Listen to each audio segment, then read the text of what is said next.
Hello there, it's Sandeep, and in this video we're going to look at 9 mistakes in the Jobava London system that every amateur should know about. And so the Jobava London system is characterized by an early knight jump to c3 followed by bishop f4, and one of the ideas is to make an early knight jump to b5 and attack the c7 square. Whilst this looks amateurish, it is played at the top level, so grandmasters such as Simon Williams and Hans Niemann have entire courses devoted to this opening. And so let's get to our first mistake. We have d4, d5, knight c3, knight f6, bishop f4. And you can see here across the entire lead chess database, the second most popular move here is knight c6. This mistake will be seen more at the lower levels. And the problem here is knight b5. How do you defend against the double attack on the c7 square? Black is pretty much forced to play e5. And here bishop takes e5 is stronger than d takes e5. And we have knight takes e5, d takes e5. And now knight e4. And in this position, you just have to remember a tactical pattern, which is queen takes d5. And after queen takes queen, we have knight takes c7 check. The king moves and we win our queen back. And after all is said and done, black has lost 3 pawns in the process. White is in a completely winning position. Note, after d takes e5, perhaps a better defense for black is to play the move a6. Okay, so let's get to the second mistake, and this is very similar to the first one. We have d4, d5, knight c3, knight c6, bishop f4, and here black can go with the move c5, which is one of the most testing lines against the Jobava London system. We have e6, and now here, similar to one above, black could play this move knight c6, which you can see is actually the most popular move in the lead chess database. And now after knight b5, you again have this problem around c7. Black is forced to play e5, and now similar to above, we have d takes e5, bishop takes e5, knight takes e5, d takes e5, knight e4, and we have queen takes d5, queen takes queen, knight c7, and the only difference between this position and the one previously is that you've pinched 2 pawns in the process, not 3, but still you're in a completely winning position. Okay, and the third mistake that I want to go through is one where the knight jump to b5 is actually a mistake from white. So this is just to illustrate that you shouldn't always do this. So we have d4, d5, knight c3, knight c6, bishop f4, c5, and now some people in the database, you can see here the second most popular move is knight b5, and after knight b5 this is losing because of queen a5 check. The knight is hanging, it's pretty much forced to go back to c3, and after c takes d4, queen takes d4, knight c6, the queen is hanging. Let's say queen a4, queen takes queen, knight takes queen. Black is able to play e5 and have a huge center. Let's say bishop g3, knight b4, this pawn is hanging. Let's say long castles, bishop d7, the knight is hanging, knight c3, d4, and you can see that black is gaining a lot of space. Black is playing with tempo. By no means a trivial position, but definitely winning for black.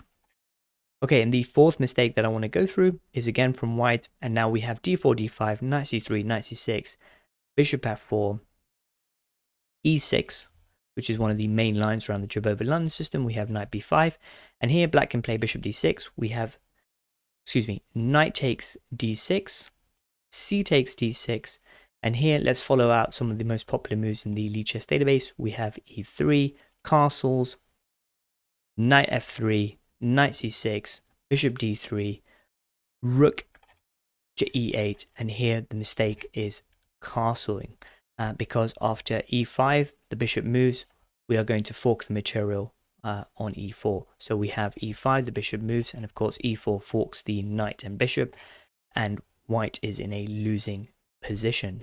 Okay, and so the fifth mistake that I have is one where black has triple isolated pawns, and it goes like this: d4, d5, knight c3, knight f6, bishop f4, c5, a testing line.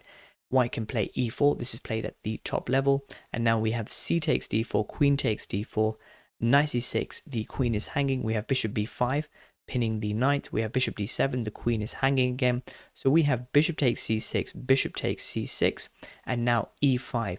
The knight is hanging. Most players in this position are going to play knight e4, and now e6, a very annoying move. And here, what black needs to be doing is to play queen b6, but you can see many people in the database are going to play f takes e6, and the problem is that after knight takes e4, d takes e4, and let's say knight e2, black has this horrible structure here on the e file, and this is a winning position for players with the white pieces. Okay, and the sixth mistake I have is one where, again, black is allowing white to make this knight b5 jump. And so it goes d4, d5, knight c3, knight f6, bishop f4, c5, e4, as discussed in the previous example. But here, black can also play d takes e4, and now we have d takes c5, queen takes queen, rook takes queen, and the mistake is knight c6, which allows knight b5. And there is an attack here on the c7 square. The king cannot move across because obviously the rook is guarding the d file. And so in this position, similar to mistakes 1 and 2, black has to play e5. But here we can just go ahead and play knight c7 check.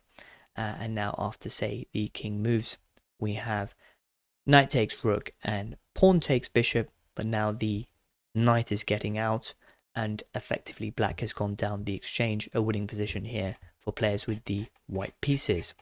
Okay, and so the seventh mistake on our list is one where black can actually get checkmated. And so we have d4, knight f6, knight c3, g6, different to the variations above. Black is not putting a pawn in the center, instead opting to play some kind of modern defense, Perk defense, King's Indian type stuff. We have bishop f4, bishop g7, e4, d6, and now e5. Technically this is a small mistake from white, but it's difficult for black to punish this.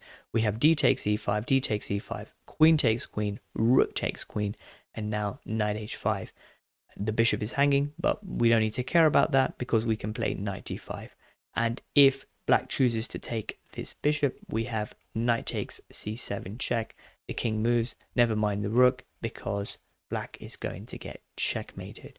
The best thing for black to do in this position after knight h5, knight e5 is to just go ahead and castle. And the eighth mistake on our list is another one of these knight b5 jumps. So it goes like this: d4, d5, knight c3, knight c6. This is the third most popular response. We have e4, so we delay bishop f4. This e4 move looks like it's blundering a pawn, but it's not. After d takes e4, white has the response d5. The knight moves to e5, and instead of capturing this pawn, we can go ahead and play bishop f4. The knight is hanging. We have knight g6, knight g3, and now the mistake happens for black when they play knight to f6. And so this just allows knight b5. Again, there is a double attack on this c7 square. Black is forced to play e5. However, this situation is quite complicated because white has en passant, and now the strongest response for black is to play bishop d6, and of course we take on f7 with check. King takes f7, bishop c4, develop with tempo. The bishop on d6 is triple attacked, and so the king will naturally move across. And okay, in this position the black king is out open in the center, and it's a very difficult position for black to defend. The ninth and final mistake is one which white makes. We've seen a lot where black is making the mistakes. So we have g4, f5, the Dutch. We have knight c3, knight f6, bishop f4. This is played at the top level. And now we play e6. This knight b5 jump is not a threat to us because after knight b5, we can go ahead and play knight d5, protect our c7 square, but also attack the bishop on f4, which is currently hanging. And the mistake for white happens when they play this move bishop to g3, because after f4 the bishop is trapped. White is pretty much forced to play e4, and here we're just going to go ahead and take the bishop on g3, and after e takes d5 we can go ahead and play g takes f2, king takes f2, and whilst queen f6 looks tempting, that is easily defended against by queen f3. The best thing here for black to do is to play bishop e7 and try to get this rook across. And of course this position is one where the white king is out in the center and black has an advantage. Okay, and so there you go, 9 mistakes in the Jobava London system. There are probably many more. If you know of more, please do put them in the comments below. Thank you very much for your time.